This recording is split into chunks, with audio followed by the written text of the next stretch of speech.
Games without end.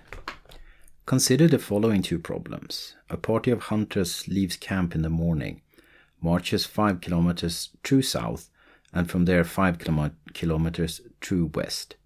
At this point, the hunters kill a bear. They then march 5 kilometers true north back to their camp. What is the color of the bear's fur? There are two identical glasses containing the same quantity of water and of wine, respectively. One spoonful of water is transferred from the glass of water into the glass of wine, thoroughly stirred. And then a spoonful of this mixture is transferred back into the water. Is there now more or less water in the wine glass than wine in the water glass? Anybody who has not yet come across these and many other similar puzzles is very likely to try a solution that will lead him straight into a failure. In the first puzzle, it is the seeming incongruity between a geometrical problem, apparently stated wrongly to boot, no triangle. One thinks that can have two right angles, and the color of the beast's fur that blinds us to the fact that the problem, exactly as stated, contains all of the information necessary for its solution. Rather, we are left with the impression that it is some silly joke and try to discover its point. In trying to solve the second puzzle, failure is preordained for most of us because of the simple, innocent, logical and obvious, but wrong consideration. A spoonful of pure water has been transferred over to the wine, but what was returned to the water glass was a spoonful of wine mixed with a small quantity of water. Therefore, a whole spoonful of water was poured into the wine, but somewhat less than a whole spoonful of wine was put into the water glass. Consequently, there is now a little more water in the wine than wine in the water. It is the contention of this paper that failures of this kind, that is, failures that are not simply due to some mechanical breakdown or other fortuitous event, are caused by correct deductions from wrong premises, and that in the face of failure, we tend to check and recheck our deductions from any errors than to question our premises. For there is something fatal about premises, especially about those that have proven their correctiveness and effectiveness in the past. In a very concrete sense, we consider these premises to be aspects of reality, of the way things really are and must really be dealt with. In psychiatry, we find this clinging to solutions and problem-solving procedures, which have shown their usefulness in the past, but are no longer viable or applicable to the present, is the simplest operational definition of neurosis, but very much the same mechanism that failures may be observed on the subhuman level in animals, as well as in the realm of the highest pursuits of the human spirit, for example mathematics. As far as the latter goes, the mathematician Stolzenberg warns about a way of using language that seems to force us to choose between what in fact are two metaphorical descriptions of the manner in which pure mathematical logic is acquired, discovery or creation, and it strongly compels us to accept that the correct answer is discovery and not creation. If one yields to this compulsion or temptation, call it what you will, then in the absence of any pull into the opposite direction, one will be drawn almost immediately to a completely Platonistic conception of both mathematical statements and also of the activity of mathematics. If I have mentioned animals and mathematicians side by side, it is because with them the point I am trying to make probably arises most shockingly. Animals are usually credited with direct natural abilities to survive, to adapt, and unlike Hamlet, to be uncontaminated by the pale cast of thought. While the popular assumption of mathematics is that in the human spirit has left the relativism and ambiguity of life behind, and is engaged in the discovery of ultimate objective truth. What we are left with instead is a bitter pill to swallow. It is the very uncomfortable suspicion that world images, be they eminently practical, purely personal, or highly scientific, do not reflect but rather create reality or truth, or whatever name one wishes to give to it, which is the opposite of failure. But this process of creating a reality is naively believed to underline only the delusional constructs of madmen. Of the mentally normal, it is assumed that they are normal, precisely because they have successfully discovered a real reality and are thus reality adapted. And this, as everybody knows, is the criterion of mental health. Or to put it less sarcastically, we are unaware of constructing our realities, personal, social, scientific, etc.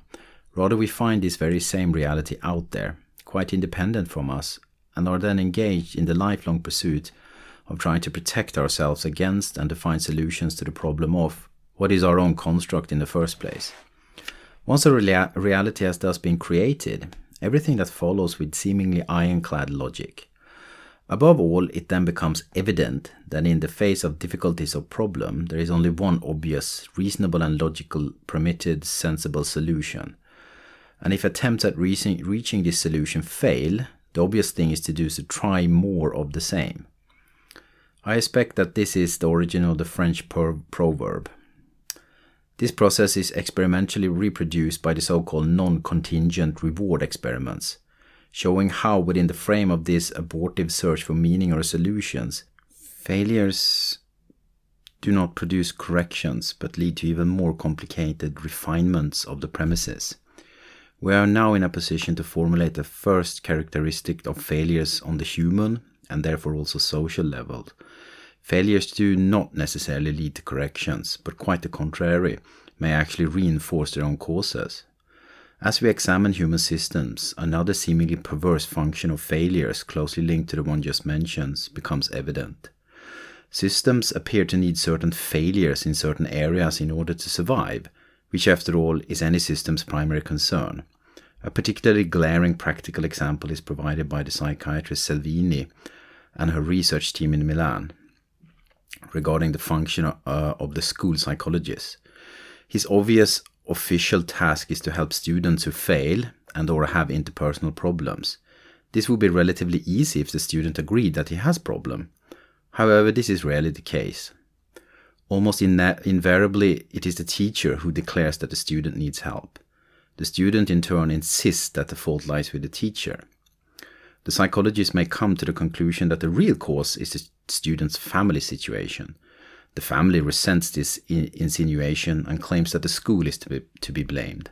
The school administration then typically either defends the teacher or demands that he deal differently with the problem student. The teacher then again turns to the psychologist, since he is convinced that the problem is psychological and has nothing to do with teaching, etc., etc. Here then is a complicated system in which everybody attributes blame, nobody accepts it, and all look to the psychologist to work his magical cure. Needless to say, under these circumstances, he can do nothing. And since this is so, one would expect that his expensive services will be dispensed with very quickly.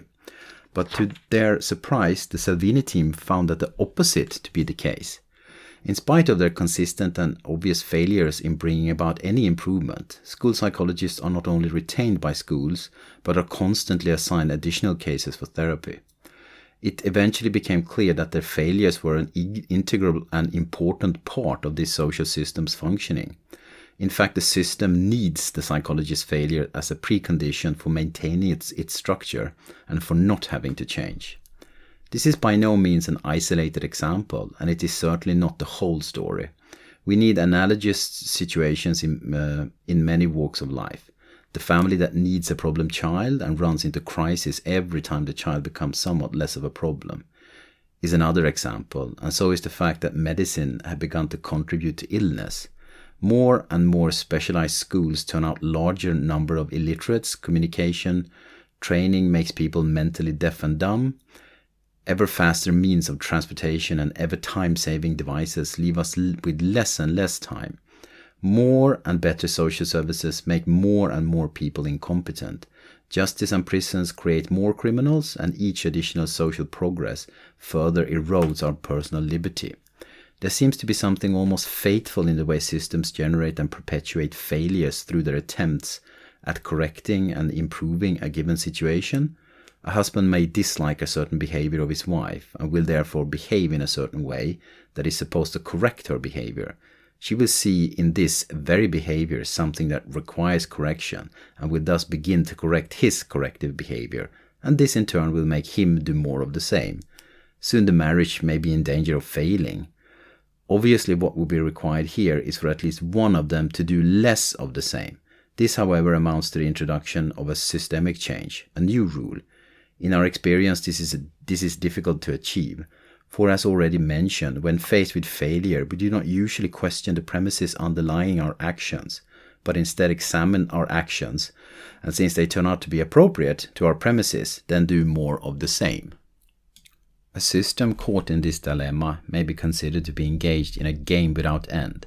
This term refers to a situation in which failure necessitates change, but change cannot be accomplished because the premises, the rules, the program or algorithm underlying the system's functioning do not allow for that particular action that could produce change. The system constantly runs through the entire repertoire of actions open to it, without ever arriving at the solution of its problem.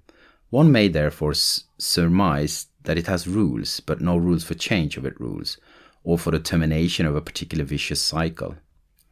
An impressive example taken from the animal kingdom might illustrate this. It has to do with the highly organized and purposeful behavior of army ants. The profoundly simple nature of the beast is betrayed by an ironic catastrophe which occasionally overtakes a troop of army ants. It can happen only under certain very special conditions, but when these are present, army ants are literally fated to organize themselves in a circular column and march themselves to death. The ants, numbering about 1,000, were discovered at 7:30 a.m. on a broad concrete sidewalk. They had apparently been caught by a cloudburst which washed away all traces of their colony trail. When first observed, most of the ants were gathered in a central cluster, with only a company or two plodding counterclockwise in a circle around the periphery. By noon, all of the ants had joined the mill.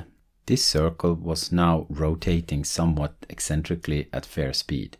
By 10 p.m., the mill had divided into two smaller counterclockwise spinning discs.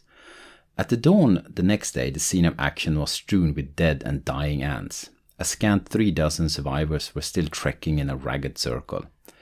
This peculiar calamity may be described as tragic in the classic meaning of the Greek drama. It arises like nemesis out of the very aspects of the ant's nature, which most plainly characterize its otherwise successful behavior. Here a system cannot generate from within itself the change of the rules that would ensure its survival. It is obvious that in cases like this, the decisive action, the saving intervention, must come from the outside. And this means that the premises under which the system functions have to be the target of change. Typically, however, this change of its structure is what the system will most tenaciously oppose. It is as if in the face of failure, systems will try to go back in time to the point before the failure arose and thus attempt a solution without having to change the underlying structure. But this is usually impossible. The failure is thus perpetuated and may lead to destruction of the system, be it a marriage, a family, a community, social unity, or an entire system. But in this symposium, we are concerned with the surviving rather than being destroyed by failures. I do not know whether surviving is the right term in this connection. It gives the impression that things somehow can be salvaged in spite of failure. But I hope to have shown so far that at least on the human level, failure may not be a negative, disruptive, fortuitous outside event, but an integral part of a complex structure of premises, actions and reactions. If we manage to look at failures in their wider context, we arrive, even in the field of psychopathology, at the realization that we are looking at a system that are error-controlled, a fact that has been known to system theorists and cybernetics for a long time. Systems cannot learn unless they make mistakes, writes Beer. And he goes on to show how in homeostatic systems, servomechanics and the like, the very deviation from a desired norm, the failure if you will, can be utilized to bring the system back to its optimal state of functioning. There are countless such processes at work in our bodies at any given moment, ensuring our survival. But a much simpler example is the thermostat in a modern house. If the temperature falls below a desired minimum, the deviation from the norm produces itself the necessary correction, the activation of the heating unit. The temperature begins to rise, and when it reaches the desired norm, the system switches itself off again. In other words, the thermostat is a device that senses an existing deviation and reverses its mathematical sign. A minus, a deficit, is turned into a plus. A plus, an excess, is turned into a minus. And in a very real sense, a failure is thus put into the service of its own correction. All this sounds very simple and innocent. But the moment we draw the necessary conclusions, not just in the technological field, but also on the personal and above all the social level, grave objections are likely to be raised by a lot of people. The idea that failures, errors, shortcomings should be an integral part of normal functioning is anathema to our age of social and political utopia. More than ever before, the pathologies of perfectionism create inhuman failures as a consequence of the very attempt to create a totally positive world in which failures and the suffering produced by failures will be totally eliminated. But as history shows, the attempt of establishing total perfection inevitably turns into totalitarian subjection. Of course, in this view of the world, failure must not be seen as the inevitable consequences of this utopian worldview itself, but must be projected in a paranoid fashion into supposed dark, treacherous forces bent on sabotaging the blissful state of things which the utopian premise would establish. We have now come full circle. We are back at the realization that the misery of games without an end goes on and on because only the deductions from their underlying premises, but not the premises themselves, are questioned. Or as the poet Hölderlin remarked already a long time ago, what has made the state into hell is that man wanted to make it into his heaven.